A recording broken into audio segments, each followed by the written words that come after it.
कमाल है। एक कंपनी खुली है, कहती है कोई मर जाए नो टेंशन, सब हम करेंगे।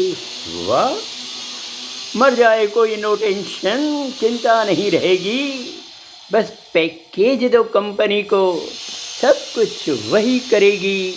औरतें उनकी, मर्द भी उनके, आकर घर में रोएंगे, नकली आंसू बहा बहा कर अपने मुंह को धोएंगे।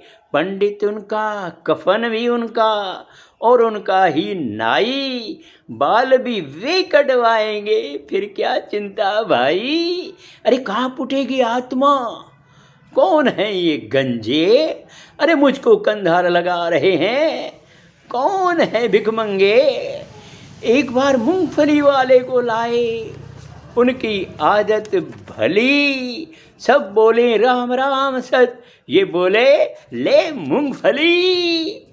फिर चिल्लाई आत्मा, कौन ये आग लगाए। अरे मेरे बेटे हैं ही नहीं, कोई ने भगाए। यमराज ने समझाया, वो वक्त नहीं दे पाएंगे। आगे देखो, अस्थियां भी तेरी ये ले जाएंगे।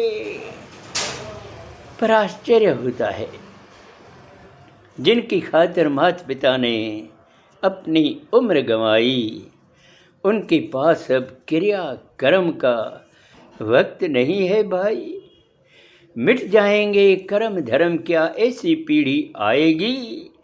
क्या हमारी संस्कृति भी खत्म होती जाएगी।